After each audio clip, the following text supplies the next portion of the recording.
Cloudflare has done some serious performance improvements. Here's my site latency across the world. Cloudflare workers are really fast as of late, goddamn. Definitely notice a speed up and improved stability, especially with cold starts. Interesting. If you haven't been keeping up, I recently started benchmarking Cloudflare more heavily because I was suspicious of the performance that I was seeing compared to what others were saying I should see. When I benchmarked it against Vercel, the numbers I found were not great. When I took a hard-to-render page in Next.js, I saw a gap of like 3.5x in the performance on Cloudflare versus Vercel, and I also noticed crazy volatility in the performance on Cloudflare, as much as 3 seconds difference between the shortest and the fastest request times. Other benchmarks showed similar gaps, like standard React SSR. Even SvelteKit was seeing a 2.6x gap between Vercel and Cloudflare. It was a very interesting set of tests to run, and it was so interesting that it nerd-sniped the entire workers team at Cloudflare. I've been getting texts from the CTO of Cloudflare nonstop for the last 7 days, as they have fixed as many things as they possibly can, asking me for detailed breakdowns of how I ran my tests and did everything they could to try and close the gap. And I'm very excited to say, in almost all tests, they succeeded. Cloudflare's improved their performance by as much as 3x across the board. I am genuinely really impressed with the work they've done here, as well as the post they wrote detailing all of the work that they've been doing. Not only have they improved the performance on Cloudflare, they actually shipped an upstream change to make the one test that Vercel was slower on actually faster for Vercel, because they wanted to figure out what that gap was caused by. The one here, the shitty sign bench test. Cloudflare was about 50% faster on some runs, and that has since been fixed, or will be, once this PR merges. Pretty crazy to think that my silly little benchmark and drama around it has resulted in so much positive change for the entire ecosystem, and I'm so excited to break down what exactly changed, how they changed it, their research methodology, and just all of the things that cause performance issues like this, and what it looks like to solve them at the scale of Cloudflare. Huge shout out to the Cloudflare team for putting all this time in to not just work with me to get these things fixed, but also to write an incredible blog post breaking it all down.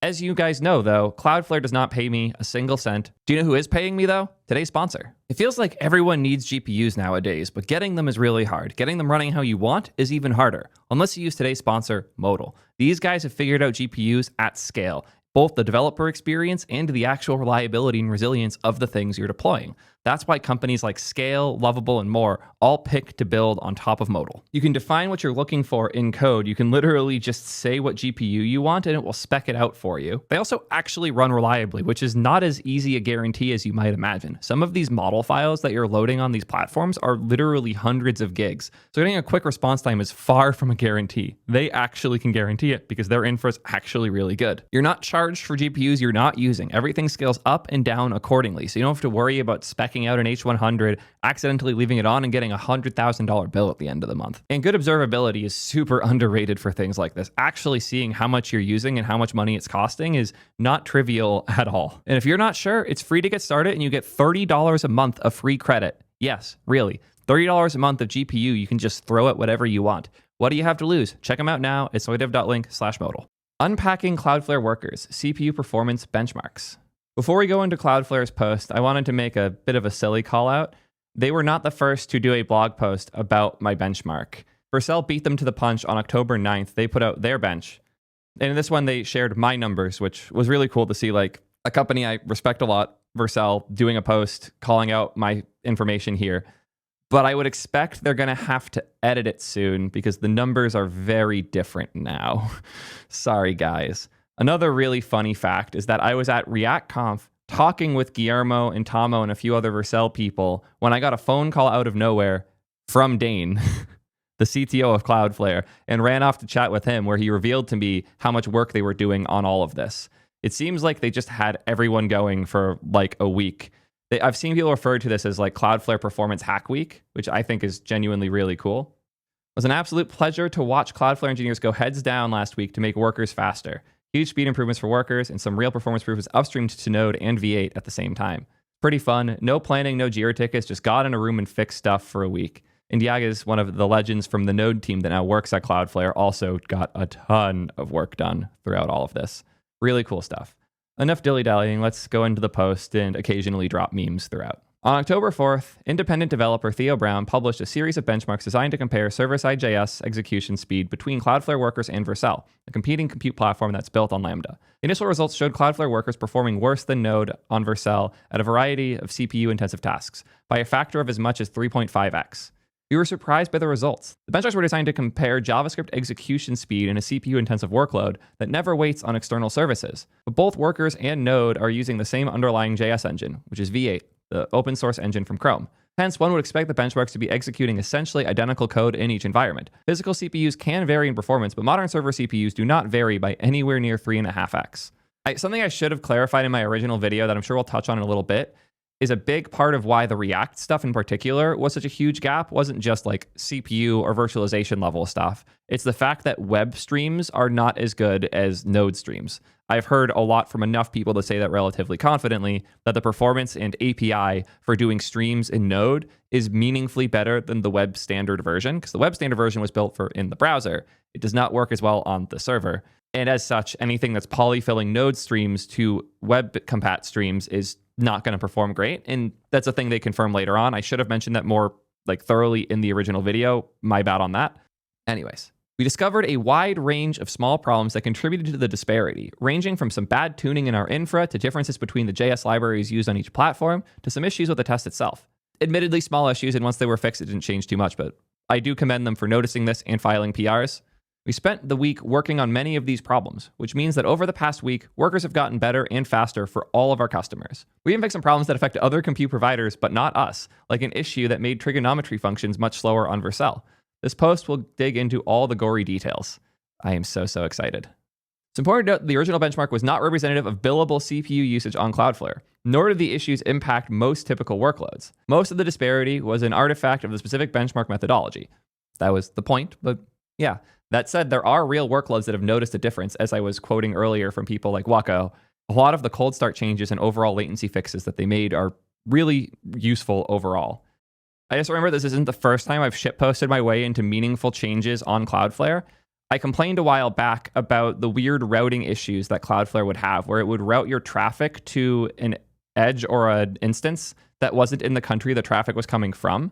So in the US, there was at worst times, a 50% chance that your traffic would be misrouted somewhere else.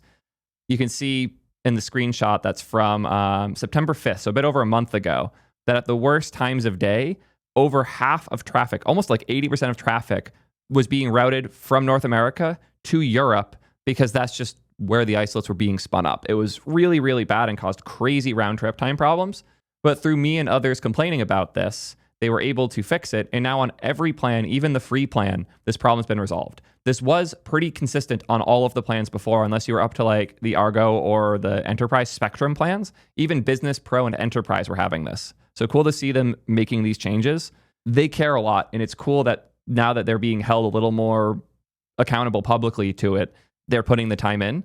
Just shows that people like me bullying these companies is actually really useful overall. And I can't tell you how much thanks I've gotten, not just from people who use Cloudflare, but from Cloudflare themselves, that they now have more incentive and a bit more fire under their feet to go fix these types of things. And now the results speak for themselves. On things that aren't using node streams very heavily, Cloudflare is slightly faster than Vercel. And on things that do use those streams heavily, Cloudflare is slightly slower still, but a significant improvement regardless. As I mentioned, they've been really nice with me. We're grateful to Theo for highlighting areas where we can make improvements, which will now benefit all of our customers and even many who aren't our customers. In case you haven't seen the video where I made this benchmark before, don't worry. I like that video a lot. It's good, but you don't need to see it to keep up with what's going on here. But you probably would have seen it if you subscribed. Subscriptions don't cost anything. You just hit the little red button. You should consider it. We're putting a lot of work into this stuff, especially recently. If you like videos like this where I'm breaking down bigger infrastructure stuff and you want me to do more of it, just hit that button. Doesn't hurt you at all. So the benchmarks that they made are nearly identical to mine, but they made a couple changes in how they run it. In particular, I was running this on my laptop over Ethernet in San Francisco against Vercel instances that I also had in SFO1 to be as fair as possible. Because the point of an edge platform is they'll run the compute as close to you as possible.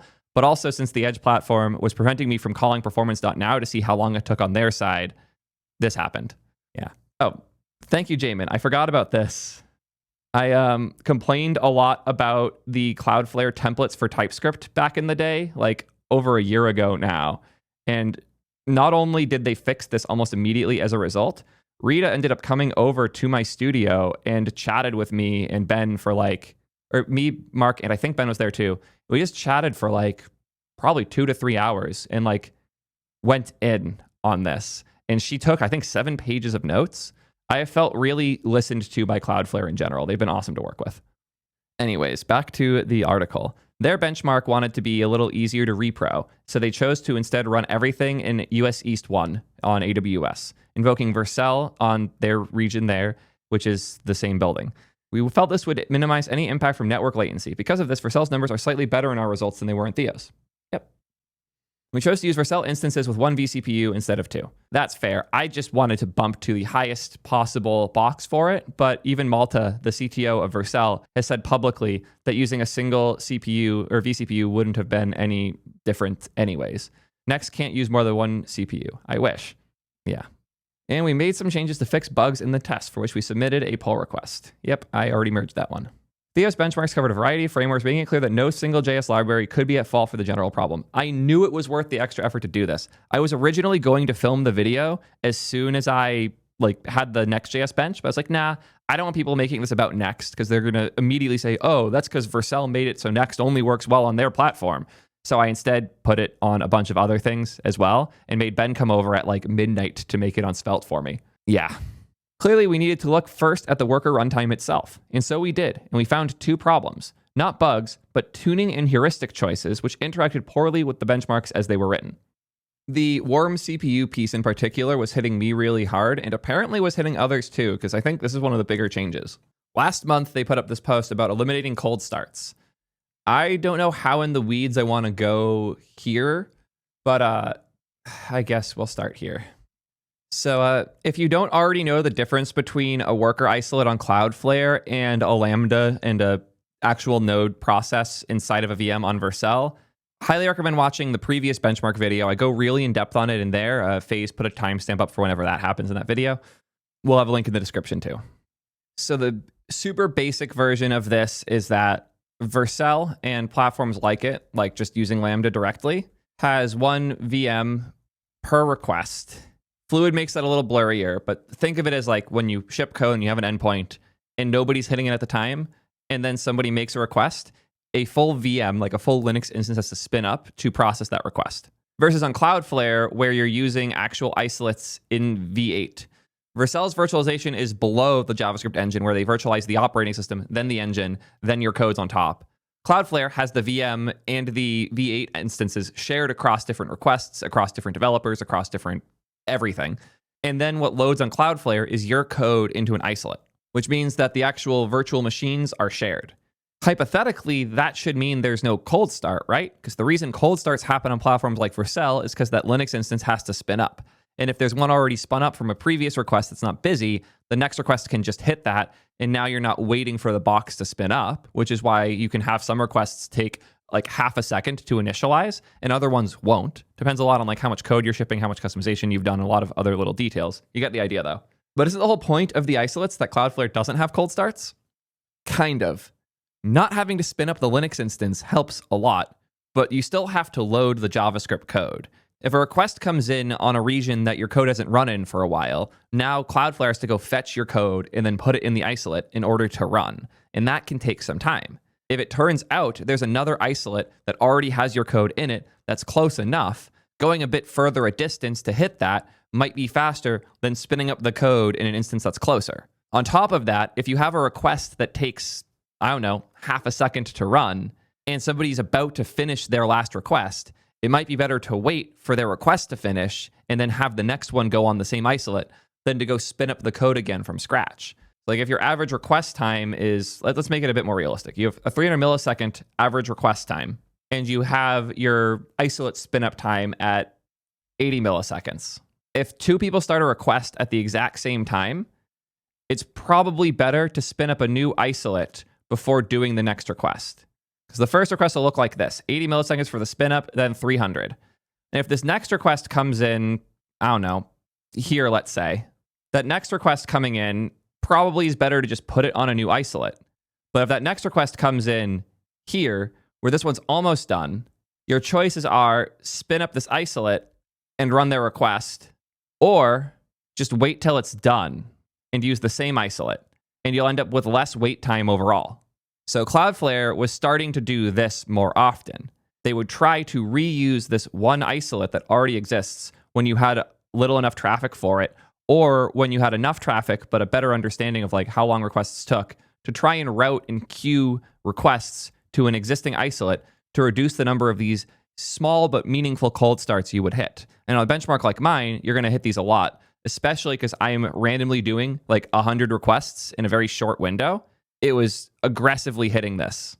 So this change, which was good for the majority of traffic a lot of the time, did have unexpected side effects that caused problems, many of which I hit. They actually gave me a custom account on Cloudflare with this feature disabled, and it did improve things. It was like a 10 to 15% improvement at best, and sometimes it was actually a bit worse. So it was interesting. As they mentioned here, this change was actually really good for initialization of large like frameworks and code bases like Next.js. It's also worth noting that workers have a pretty small amount of JavaScript you can ship on them. I probably should mention this in the previous video. Someone even pointed out that it's unlikely anybody using Nuxt on Cloudflare heavily is building a particularly serious project, because you'll hit size limits on Nuxt really quick. On Next, it doesn't seem quite as bad, but it's definitely not great. Yeah, you'll see here the maximum amount of size of files you can ship on Cloudflare for one of these isolates is 3 megabytes for the free tier and 10 megabytes for the paid tier. Yeah, not great. I know that 10 megs of text files seems like a lot, and it is in a lot of ways, but some of these frameworks and the things that they pull in are huge, especially when you're pulling in things like a tokenization library. I know that like JS.parse is a massive library. Yeah, alone, this one library is 22 megabytes, so you probably can't even run JS.parse on Cloudflare. Kind of nuts. So yeah, this again fits into my sarcastic but worth understanding take of Cloudflare is the world's greatest switch statement. This is not a lot of code to be able to run. If you break your services up properly and have different workers for different endpoints and set that all up proper, it can be incredible. But these limits are real, and frameworks like Next and Nuxt, and even to an extent SvelteKit, will push up on some of these limits, thereby increasing the cold start times meaningfully, because it has to load all of that code in order to start processing your request. As they said, this policy optimized for latency and throughput across billions of requests, but it was way less optimal for heavy CPU-bound workloads for the same reason that such workloads cause performance issues in other platforms like Node. When the CPU is busy computing an expensive operation for one request, other requests sent to the same isolate must wait for it to finish before they can proceed. To go back to my diagram here, if we were to take this and multiply it by like 100, or I'll just do like 5 of these. Let's say you have a ton of these isolates running at any given time. And now this request comes in, I don't know, here. The likelihood that you can find any one of these that will respond soon is very high. And if you do basic math on how many requests are coming in compared to how long each one takes on average, you can decide, is it smarter to put this in a queue and wait for one of these isolates to free up, because this one will free up first, just shove it on there.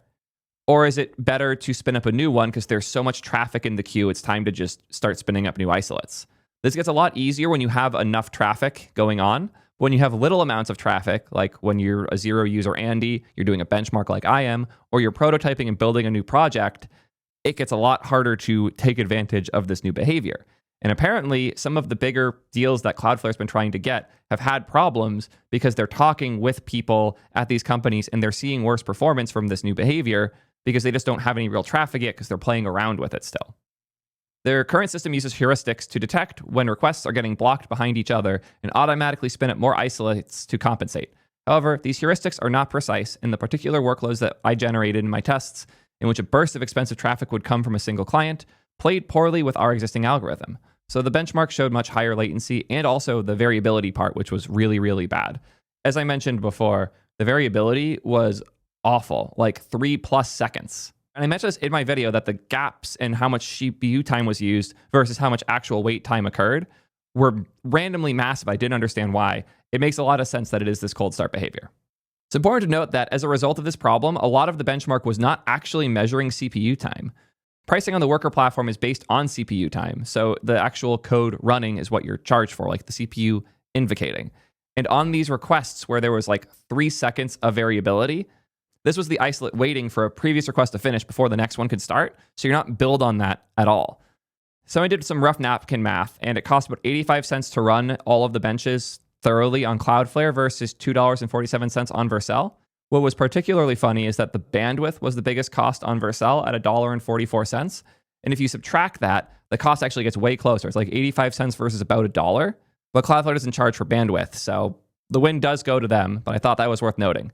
This benchmark is really bandwidth heavy because I'm shipping gigantic payloads down, so it's not necessarily realistic bandwidth valuation there, but very much worth noting regardless. After analyzing the bench, we updated the algorithm to detect sustained CPU-heavy work earlier, and then bias traffic so new isolates will spin up faster.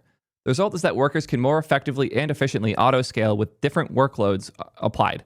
IO-bound workloads coalesce into individual warm isolates, while CPU-bound ones are directed so that they don't block each other. Change has already been rolled out globally and is enabled automatically for everyone. Should be pretty clear on this graph when the change rolled out. I love that they now have an internal thing that every minute is running my benchmark. Pretty cool to know that like I have code in production at Cloudflare now. Like, talk all the shit you want. I am making real stuff happen here, and it's pretty cool. And see how much smoother these gaps are now? Very good. The next thing they changed is the V8 garbage collector tuning. This is one of my favorite parts of the write-up. Yes, I've read it before. I was auditing this as they were working on it. I like this part a lot. While the scheduling issue accounted for the majority of the disparity in the benchmark, we did find minor issues in affecting code execution performance during our testing. The range of issues we uncovered in the framework code in these benchmarks repeatedly pointed at garbage collection, as well as memory management issues, as being key contributors to the result. We would expect this to be an issue with the same framework running on Node as well. To see exactly what was going on differently with workers and why it caused such a significant degradation in performance, we had to look inwards at our own memory management config. The V8 garbage collector has a huge number of knobs. There's a whole talk all about this. That's really good. The amount of configuration you can do for how V8 cleans up unused memory is crazy. One of these is the size of the young generation. This is where newly created objects will go initially. It's a memory area that's less compact, but optimized for short-lived objects. When objects have bounced around this young space for a few generations, they get moved to the old space, which is more compact, but requires more CPU to reclaim. V8 allows the embedding runtime to tune the size of the young generation. And it turns out we had done so way back in June of 2017, just 2 months after the worker project kicked off. We, specifically I, Kenton, the author, as I was the only engineer on the project at the time. The history of Cloudflare workers is crazy, probably worth a video of its own at some point. Yeah. He personally had configured the value of V8 according to their recommendations at the time for the environment, which was 512 megs of memory or less. Since workers defaulted to a limit of 128 megs per isolate, this seemed appropriate. Because remember, these V8 configurations are for the whole V8 instance that everyone's isolates are running in. So if you and I are deploying code on Cloudflare at the same time, this config can affect both of our code in the same instance at the same time. So you and I would both be sharing this 512 megs of memory. 2017 was a long time ago, though, and V8's entire garbage collector has changed dramatically since then. When analyzing the benchmarks, it became apparent that the setting which made sense in 2017 no longer made sense now, and we were now limiting V8's young space way too rigidly. Our configuration was causing the garbage collector to work hard and more frequently than it otherwise needed to. As a result, we have backed off on the manual tuning, and we now allow V8 to pick its young space size more freely based on its own internal heuristics. Yeah, it turns out the literal tens of thousands of engineers that Google has had work on V8 made something really good, and the more you lean into it, the better it performs. This is already live on Cloudflare workers, and it has given an approximately 25% boost to the benchmarks with only a small increase in memory usage. Of course, the benches aren't the only workers that benefited. All workers should now be faster. That said, for most workers, the difference has been much smaller. Tuning OpenNext for performance. This is the other fun piece. Next.js doesn't have adapters provided by Vercel. They are working on this in the future, but a lot of other frameworks like Svelte and Nuxt and SolidStart have this pattern of adapters that will configure your outputs from your builds to work on different platforms. Vercel has a standard for this they call the build output API, but since most platforms, as far as I know, pretty much all platforms, don't support their output API, you have to then reconfigure it for the platforms you're using. OpenNext was built by Dax and friends to try and make it easier to deploy Next.js on other platforms, like deploying it yourself on AWS or on Cloudflare. And it's pretty good. They put a lot of work in, especially to make it work at all on Cloudflare. But there are issues in that package and in that whole ecosystem. Just a lot of polyfills, missing optimization opportunities, etc. I know they filed a hilarious number of pull requests. Just look, 13 hours ago, 12 hours ago, 2 days ago. Just so many PRs have been shipped and merged in OpenNext. The first thing they noticed was unnecessary allocations and copies. When they profiled the benchmark code, they noticed the garbage collector was dominating the timeline. From 10 to 25% of the request processing time was being spent just reclaiming memory. We dug in and found that OpenNext, and in some cases Next itself, as well as React, would often create unnecessary copies of internal data buffers at some of the worst times during the handling of the process. For instance, there's one pipe through operation in the rendering pipeline that we saw create no less than 50 2048 byte buffer instances, whether or not they're actually being used.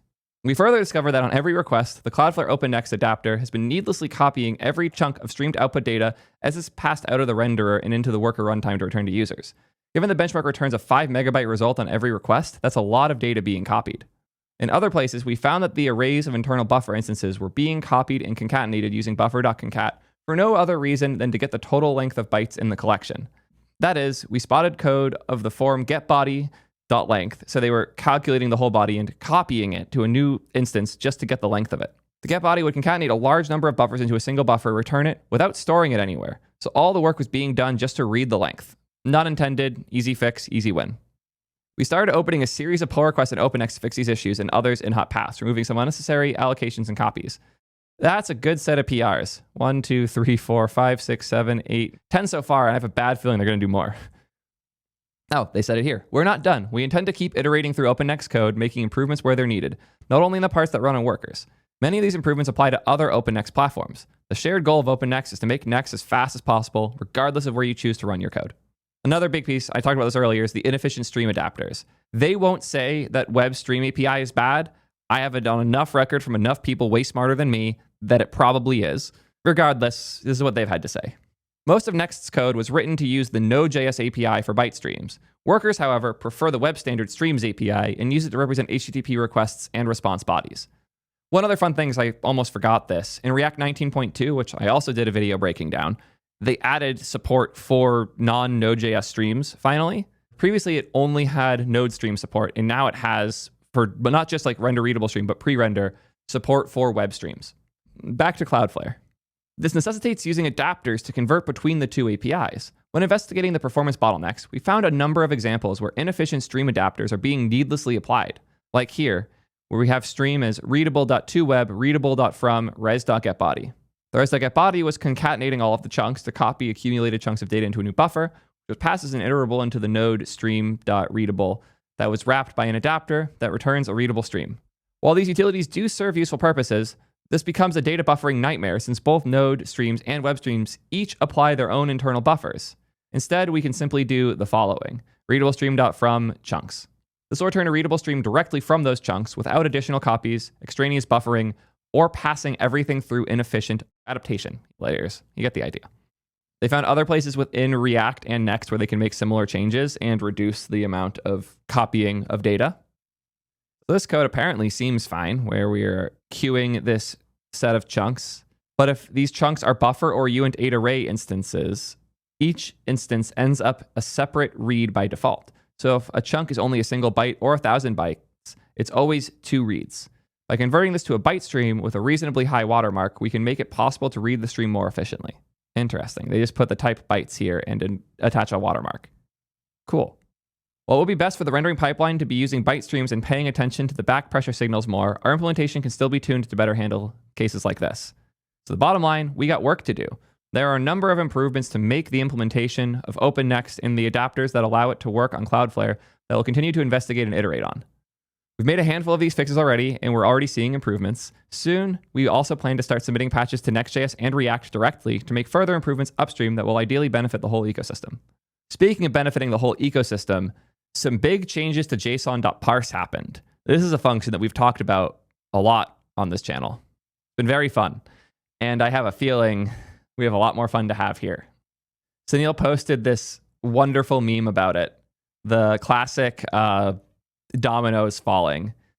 Random dude runs math.sign a million times. If you don't know what I'm talking about there, that's for the better. I'd rather never have to talk about that guy again. And we have Cloudflare makes JSON.parse faster for everybody. Hilarious. Great meme. A lot of these benchmarks were doing a lot of JSON stuff, and they noticed performance issues in JSON parsing because of that and fixed it, not just for Cloudflare, but for V8 directly. One additional item that stood out like a sore thumb in the profiles was the JSON.parse calling with a reviver function. This is used in both React and Next, and in our profiling, it was significantly slower than it should be. We built a microbench and found that JSON.parse with a reviver argument recently got even slower when the standard added a third argument to the reviver callback to provide access to JSON source context. If you're not familiar with how revival functions work in JSON.parse, it lets you interact in the middle of the parsing process effectively. I won't pretend I understand it very well because I don't. But what I did see was this great tweet from Eric where he showed one of the things as he was trying to reverse engineer this and figure out what expected behaviors were, where he has this reviver function that overrides values during parse and asks what people expect it to log. And he was deep on this because he's trying to fix the performance. Apparently, only this line will affect the output because when done is set to true, the reviver won't call again and do the next thing, apparently. Revivers only call for the keys that were in the object from the start of the iteration at that level. So 0 and 1 in that order. But when a key is associated with a whole new sub-object, the object gate is iterated too. Yeah, fun. I am happy I don't have to worry about these things. I am not smart enough for this shit. I just JSON.parse. Yeah, they have a description here. For those unfamiliar with the reviver function, it allows an application to effectively customize how JSON is being parsed, but it has drawbacks. The function gets called on every key value pair included in the JSON structure, including every individual element of an array that gets serialized. In Theo's benchmark, in any single request, it ends up being called well over 100,000 times. Even though the problem affects all platforms, not just ours, we decided that we weren't just going to accept it. After all, we have contributors to V8 on the workers' runtime team. They also have multiple node contributors. They have quite a set of people working on this. We upstreamed a V8 patch that can speed up JSON.parse with revivers by up to 33%. This should be in V8 starting with version 14.3, so in Chrome 143, and it can help everyone who's using V8, not just Cloudflare. Node.js, Chrome, Dino, and the entire ecosystem, other than Bun. If you're not using Cloudflare workers or don't change the syntax of your reviver, you're currently suffering under the red performance bar. We'll continue to work with framework authors to reduce overhead and hot paths. Some changes belong in the frameworks, some belong in the engine, and some on the platform itself. And now my favorite section, the Node.js trigonometry problem. The absolute fucking garbage benchmark that started all of this, that did one test that was so useless that nobody even bothered trying to figure out what the fuck was going on. It was this bench that we refer to as shitty sign bench. Here's what it did. It would iterate between 0 and 100 million. And every time it did this, it would multiply math.pi times the number and math.pi times it again. But it would sign it and cosine it and multiply it. This is a benchmark on trigonometry. It's stupid. Thank you, chat, for making me feel better. So you guys don't run math.sign millions of times in your code? If we did, we wouldn't be doing it in fucking JavaScript. Very silly. And this was the only bench that was done in the original benchmark that caused me to have to respond because it was the opposite of a good bench. It was so bad that it caused people to be really stupid. It's rare that you see code that is literally so bad, it results in people's brains falling out. And this is one of those rare times. So shout out to the original author for doing something this fucking pathetic and useless. We actually managed to squeeze some value out of it by having the smartest people in Node look at it and be like, there's no reason this should work this way. This is so fucking stupid. And it turns out it was really fucking stupid. Where there's a Sunil tweet for this one. I legit cackled when I saw the fix was a flag that's basically make it go fast. There's a flag in V8 that you can turn on that changes where it does the trigonometry calculations that lets it use like native ones instead. It was a one-line change in Node that entirely closed this gap. It was stupid it wasn't on, but that's a Node.js problem. So yeah, thanks to the author of the original shit benchmark for being so stupid that we had to go look at Node's source code to figure out why his numbers happened. Seriously though, what the fuck? Hilarious though. Try bumping it to 2 for twice the speed. Back to the article. Theo's benchmarks were posted as a response to a different benchmark where the author compared Cloudflare workers and Vercel, claiming that Cloudflare workers were 3 times faster than Node. The author of the original benchmark offered this as evidence that Cloudflare workers are faster. Theo disagreed, and so did we. Literally every single person thinks that that guy was dumb and that his benchmark was dumb and it's irresponsible leaving it up. It is what it is. If he wants to burn out his whole career this way, he can feel free to. They did expect to be faster, but certainly not by 3x. And I asked them directly, like, do you have any idea why this is faster? And it seems like a couple people, in particular YAG, were just so curious they dug in a bunch. It turns out that Node's not using the latest and fastest paths for these functions. Node can be built with either Clang or GCC, and it's written to support a broader range of operating systems in architectures than Workers, since Workers are a V8 instance that they run on their stuff. This means that Node.js compilation often ends up using a lowest common denominator for some things in order to provide support for the broadest range of platforms. This is the key. If you're wondering why this isn't on by default in Node, it's because they want to support as many things as possible. They want to support your Raspberry Pi that works with GCC exclusively, and they want to support modern systems and compilers, computers like my MacBook I'm using right here. V8 includes a compile time flag that, in some configurations, allows it to use a faster implementation of trig functions. In Workers, mostly by coincidence, that flag is enabled by default. In Node, it is not. We've opened a pull request to enable the flag in Node so everyone benefits, at least on platforms where it can be supported. Assuming that this lands and Lambda and Vercel are able to pick it up, we expect that specific gap to go away, making these operations faster for everyone. This change won't benefit our customers since Cloudflare workers already use the faster trig functions, but a bug is a bug, and we like making everything faster. Huge shout out to Cloudflare for digging into this one so much, for agreeing that this made no sense and there had to be something wrong, finding it and fixing it for the entire ecosystem. So if you are running a trig function 100 million times in a row, at least the result you get will be a little more consistent now. So cool. Once again, more reason for that original video to be taken down. Benchmarks are hard.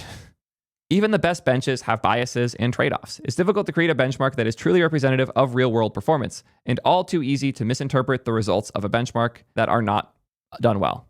PlanetScale has an article about how they think about benchmarks because most of them are shit, and the things they're trying to do to make it as fair and reasonable as possible. I love their mindset, and I definitely was thinking of the way that PlanetScale does this as I built this. And as they say here, these specific CPU-bound tests are not ideal to represent real web applications. I even note it in my video. Most real-world applications on Workers and Vercel are bound by databases, downstream services, networks, and page size. End-user experience is what matters. CPU is one piece of that picture. That said, benchmark shows us as slower, we do take it seriously. While the benchmarks helped us find and fix many real problems, we also found a few problems with the benchmark themselves, which contributed to the apparent disparity in speed. Yes, me running locally was annoying. I ran it locally because I didn't want to measure the round trip time. I wanted to measure the performance.now start and end times to do things, but I couldn't because Cloudflare doesn't let me call performance.now. Yeah. So I did round trip time really quick on my machine. I assumed that would benefit Cloudflare more because their node would theoretically be faster and closer to me because of how edge networks work. Oh, look at that. As Theo notes, Cloudflare does not permit an application to measure its own CPU time in order to prevent side-channel attacks. Yep, I literally couldn't do better. I could have spun up a server and SSH'd in and do it there, but too much work, too little time. Actual CPU time can be seen in logs after the fact, but gathering those is a lot of work. It's absurd, and I tried and it just wasn't worth it. However, as Cloudflare and Vercel are hosted from different data centers, the network latency to each can be a factor in the benchmark, and that can skew the results. Typically, this effect will favor Cloudflare because Cloudflare can run your worker in locations spread across 330 cities worldwide and will tend to choose the closest one to you, as I said. Vercel, on the other hand, usually places compute in a central location, so latency will vary depending on your distance from said location. From our own testing to minimize this effect, we ran the benchmark client from a VM on AWS located in the same data center as our Vercel instances. Since Cloudflare is well connected to every AWS location, we think this should have eliminated network latency from the picture. We chose AWS's US East 1, which is Vercel's IAD1 region, for our tests as it is widely seen as the default choice. Any other choice could draw questions about cherry picking. Yep, I like West 2, but East 1 is the reasonable choice. It's also worth noting that not all CPUs are equal, and Cloudflare servers aren't all identical. Although we refresh them aggressively, there will always be multiple generations of hardware in production at any particular time. Currently, these are generations 10, 11, and 12 of our server hardware. I know way too much about this because of other issues I've had and conversations I've had with them about the cold start things, as well as the thing I talked about at the beginning where it would route your traffic to the wrong place. They're fixing it all now, but yeah, the way that they encode routing based on generations had a lot of weird edge cases in it before. Other clouds are no different, and no cloud provider simply throws away all their old servers every time a new version becomes available. If you do, though, and you have some H100s around and you're willing to sell them cheap, I could have some fun with those. Newer CPUs, of course, run faster, even for single-threaded workloads. The differences are not as large as they used to be 20 to 30 years ago, but they are not nothing. As such, an application may get a bit lucky or unlucky depending on what machine it's assigned to. In cloud environments, even identical CPUs can yield differences in performance depending on circumstances due to multi-tenancy. The server your app is assigned to is running many others as well. In Lambda, a server may be running hundreds of apps. In Cloudflare, with their ultra-efficient runtime, a server may be running thousands. These noisy neighbors won't share the same CPU core as your app, but they may share other resources like memory bandwidth. As a result, perf can vary. It's important to note these problems create correlated noise. That is, if you run the test again, the app is likely to remain assigned to the same machine as before. This is true of both Cloudflare and Vercel. So the noise cannot be corrected by simply running more iterations. To correct for this type of noise in Cloudflare, we'll need to initiate requests from a variety of geographic locations in order to hit different Cloudflare data centers and therefore different machines. But this is admittedly a lot of work. Yeah. This part I don't necessarily agree with. Actually, they rewrote this part from when I first read it. So when I built this benchmark, I had to fight a lot of different little things when I was trying to get the Next.js Cloudflare version working right. It made me both appreciate Wrangler a lot more, but also gave me a deep disdain for OpenNext in its current state. Not that it's bad, just that there are annoying edges for something like it. Previously, I had removed this force dynamic when I ran it, because what this does is it forces the runtime to not serve cached content and actually regenerate the route on every request. And I had forgotten to put this in initially, ran it, got bad numbers, realized I'd forgotten this, put it in, and got comically worse numbers. So I chose to not leave it in because I just assumed it was a bug in OpenNext, and it appears it was. I did do it in Vercel because the Vercel implementation worked as expected. Our understanding is that pages which are not dynamic should normally be rendered statically at build time. With OpenNext, however, it appears the pages are still rendered dynamically, but if multiple requests for the same page are received at the same time, OpenNext will only invoke the rendering once. This makes a lot more sense. Also explains a bit of that absurd range in response times. Before we made the changes to fix our scheduling algorithm to avoid sending too many requests to the same isolate, this behavior may have somewhat counteracted that problem. Theo reports that he had disabled force dynamic in the Cloudflare version specifically for this reason. With it on, our results were so bad as to appear outright broken, so he intentionally turned it off. Ironically, though, once we fixed the scheduling issue, using static rendering, like not enabling force dynamic, hurt Cloudflare's performance for other reasons. It seemed that when OpenNext renders a cacheable page, streaming of the response body is inhibited. That interacted poorly with a property of the benchmark client. It measured time to first byte rather than total request response time. I'll show you this mistake as well. Before I fixed it, this read the response body, I had it here. I just didn't put it in the right spot, so I was calculating the time after we got a response, not after the response was done. Dumb mistake on my part.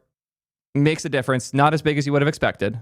Wanted to shout out chat for catching a dumb mistake I made. R5 Dan pointed out that I didn't calculate end time at the right spot, and it should be here, and I just did it wrong again. So let me get status. That is now fixed. I will eat the cost of rerunning again. Ow. Thank you, chat. As you now can tell, benchmarks are hard. Yeah, as they said here, when it was running in dynamic mode, as the tests did on Vercel, the first byte would be returned to the client before the full page has been rendered. The rest of the rendering would happen as bytes streamed out. But with OpenNext in non-dynamic mode, the entire payload was rendered in a giant buffer up front before any bytes were returned to the client. It is worth noting that after I fixed this, the difference was real, but not as big as you would probably have expected. I was still seeing, after all these fixes were applied, about 2.1x better performance on Vercel than Cloudflare for Next. Everything else got a hell of a lot closer, though. One option would be to change the benchmark to use time to last byte. Yeah, I agree. That's why I changed it. It should have been that the whole time. But this would make the benchmark more affected by network differences. The responses are quite large, between 2 megs and 15 megs, so results could vary depending on the bandwidth to the provider. Indeed, this would tend to favor Cloudflare, but since the point of the test is to measure CPU speed, not bandwidth, it'd be an unfair advantage. Once we changed the Cloudflare version of the test to use force dynamic as well, matching the Vercel version, the stream behavior then matched, making the requests fair. This means that neither version is actually measuring the cost of rendering the full page to HTML, but at least they're measuring the same thing now. Yep. Side note, the original behavior allowed us to spot that OpenNext has a couple of performance bottlenecks in its implementation with the composable cache it uses to deduplicate rendering requests. Kind of cool that my thing I left in because it was causing annoying performance issues resulted in such a deep dive. A React SSR config bug. The SSR benchmark contained a more basic configuration error. React inspects the environment variable node env to decide whether the environment is production or if it's a development environment. Many node-based environments, including Vercel, set this variable automatically in prod. Many frameworks like OpenNext automatically set it for workers in prod as well. However, my React SSR bench was written against lower-level React APIs not using any framework, so I didn't set this. That's a funny callout that I also didn't know was a thing until now, because this is a new version of the post. But as I had mentioned before, I didn't want people to assume this was all Next.